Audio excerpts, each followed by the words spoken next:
Le clairon.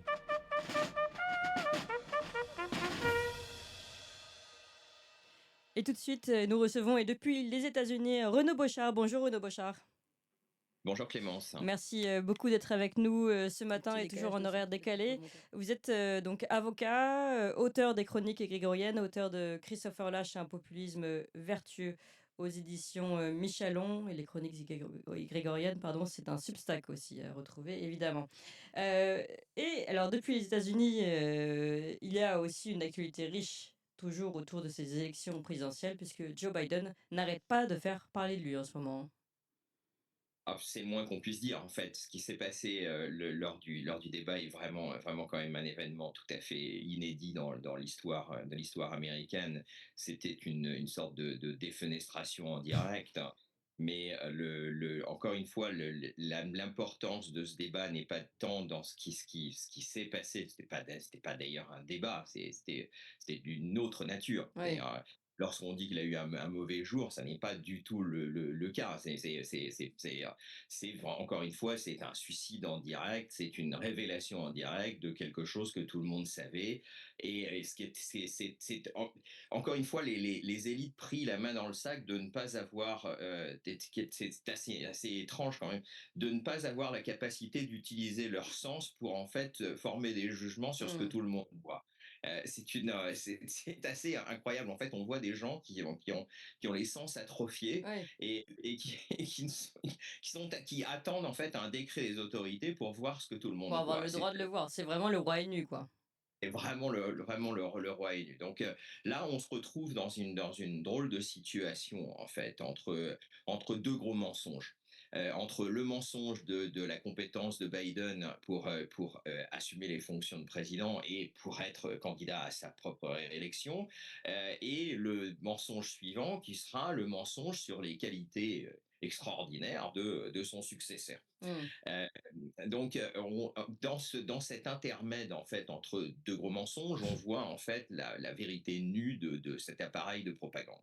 Là, ce qu'il y a, c'est qu'on a vu, c'est un enchaînement de séquences qui s'est déroulé à plusieurs reprises sur les gros mensonges. Ça a été les armes de destruction massive, ça a été le Russiagate, ça a été l'efficacité des mesures de restriction pour lutter contre le Covid, les confinements et les vaccins. Ça a été donc en fait on a toute une succession de gros mensonges et puis ensuite le flux des médias fait que l'actualité en continu fait qu'on on passe à autre chose. Là, cette fois-ci, c'est plus difficile parce que la sénilité de Biden était quelque chose qui sautait aux yeux pour quiconque regardait quelques minutes en fait Quiconque avait les yeux ouverts, ouais. quiconque avait les yeux ouverts, l'efficacité des vaccins, les armes de destruction massive, etc. Tout ça quand même demande un petit peu d'effort Mmh. pour monter ces mensonges. Celui-là, il était évident. Et on se retrouve dans cet entre-deux qui est tout à fait incroyable, où tout d'un coup, vous avez la totalité de ces médias mainstream qui pivotent complètement en disant mais ah, maintenant, mais on ne savait pas, c'est une grande révélation, et tout d'un coup, essaie de se racheter en fait une espèce de virginité en faisant du journalisme. Et alors, il y a une scène absolument extraordinaire qui était la conférence de presse de la porte-parole de la Maison Blanche, Karine Jean-Pierre, qui tout d'un coup a vu en fait les mêmes qui quelques semaines auparavant lui servait de prétexte pour dire que toutes les images que nous avions vues sur les Biden aux commémorations du débarquement en Normandie et au G7 étaient des cheap fakes. Je sais Oui, pas si vous vous rappelez, on en a parlé il oui. y a quelques semaines, et on voit ces mêmes médias qui tout d'un coup en fait ont complètement pivoté et lui posent des questions sur la sénilité apparente de Biden, et elle est obligée en fait de continuer à mentir en disant que ça n'était simplement qu'un mauvais jour. Mmh. Donc là, elle a pas Donc dit cheap fake pour le coup, hein?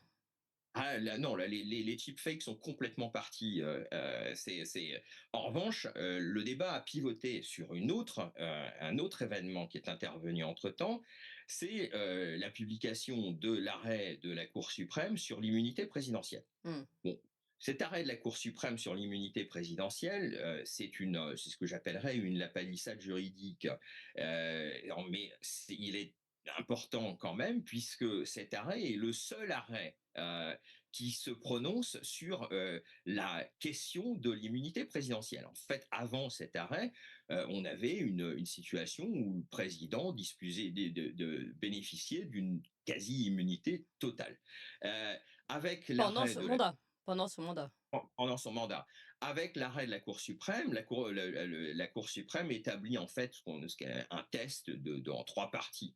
Le président a une immunité complète pour les actes constitutionnels, le fait de signer les traités. Mmh. Il bénéficie d'une présomption d'immunité pour les actes officiels qu'impose sa fonction de président, et il ne dispose d'aucune immunité pour les actes personnels. Quand je dis c'est la palissade juridique, c'est la définition même d'une immunité, Mmh. euh, d'une fonction exécutive. Et euh, la réaction à cet arrêt de la Cour suprême par des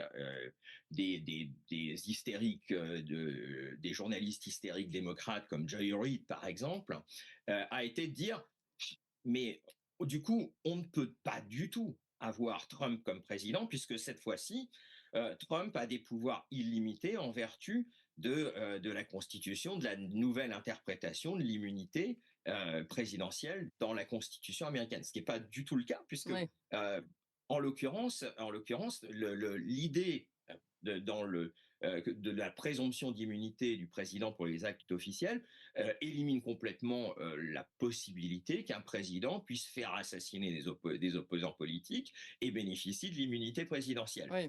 Donc, en revanche, effectivement, ce qui est très intéressant, c'est que cet arrêt inaugure la possibilité pour le Department of Justice d'aller poursuivre des anciens présidents pour des choses comme, par exemple, l'utilisation des agences de renseignement pour échafauder une espèce de plan pour faire dérailler la présidence de son successeur.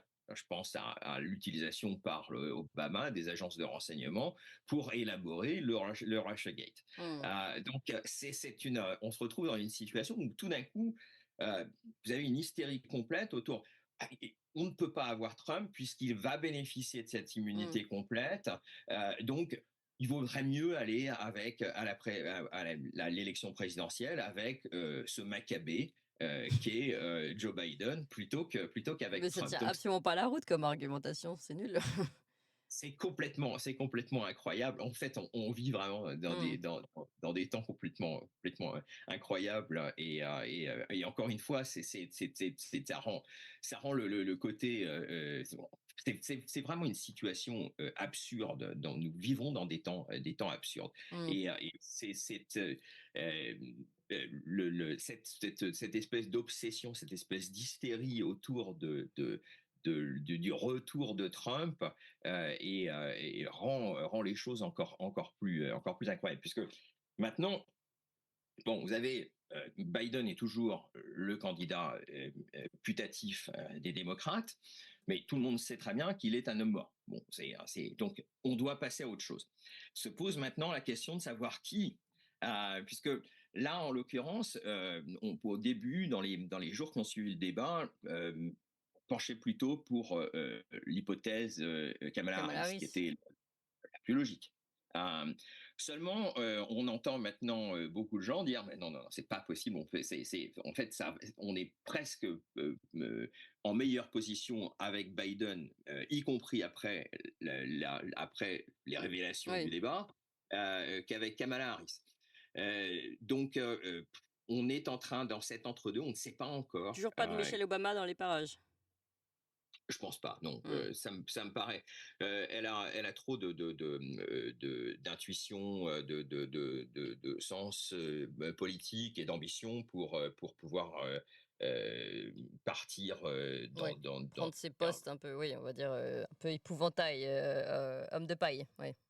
donc il faut vraiment un bouc émissaire. Oui, c'est ça. Heu, une, en revanche, un nom qui est tout à fait étonnant et qui ne circule absolument pas parmi les possibles, recours, solutions de recours, est un nom qui devrait être évident, c'est celui de Bernie Sanders. Ah oui, Hem oui.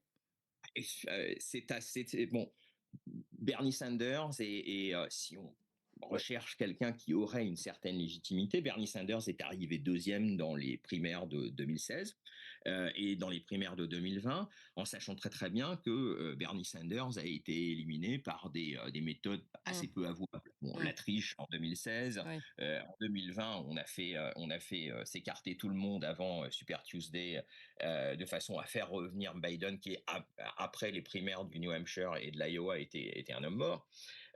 Donc la solution de recours serait Bernie Sanders. Le oui, mais sauf seul qu'il ne correspond visiblement pas à ce qu'ils veulent puisqu'ils l'ont déjà dégagé une fois. Oui, exactement. On voit très très bien que l'establishment Mmh. est complètement tétanisé à l'idée d'avoir Bernie Sanders. Quelqu'un de sincère, ouais. Alors Donc, ouais, je voulais juste vous demander, pour finir aussi, si vous vouliez faire un parallèle avec ce qui se passe, en France, puisqu'on vient d'avoir, les résultats des législatives, ici en France. drôle de situation, je dois dire, avec Euh, quelque part, l'idée qui circule un petit peu d'un François Hollande ou le retour du Parti socialiste zombie est quelque chose qui serait assez évocateur en fait d'un parallèle avec Oui, Joseph à Biden. chacun son zombie, oui. À chacun son zombie. Donc, ça, c'est le parallèle le plus évident où je Mmh. vois. Ce que je vois aussi, c'est quand même quelque part les manœuvres qui ont été utilisées, en fait, notamment cette recréation de ce front populaire, ce front républicain, en fait, pour Oui, faire échec à la montée du Rassemblement national, rappellent effectivement la situation de panique dans laquelle avait été le Parti démocrate en 2020, lorsque elle a préféré, en fait, avoir recours à un homme dont tout le monde savait déjà qu'il était sénile, qui était Joe Biden, plutôt que de faire face à la montée à la désignation par les urnes de Bernie Sanders mmh, comme le candidat démocrate. Donc, ouais. Et puis une autre euh, question qui se pose également et on va la poser juste après, encore à corps, c'est évidemment, celle, vous l'avez, tout à l'heure souligné, hein, du vote, soupçonneux, on peut dire, lors des élections avec Bernie Sanders et là encore, on peut se poser, la question en France, du vote électronique qui a été mis en place, pour, les territoires d'outre-mer et pourquoi pas des procurations. On a le droit de poser la question en tout cas de manière, au moins sérieuse. Merci beaucoup Renaud Beauchard, je rappelle avocat et vous suivez, donc toute cette actualité politique pour nous, depuis les États-Unis. Auteur de ce Substack Les Chroniques Grégoriennes, pardon, et auteur de ce livre Christopher Lash, un populisme vertueux aux éditions Michelon. Merci encore.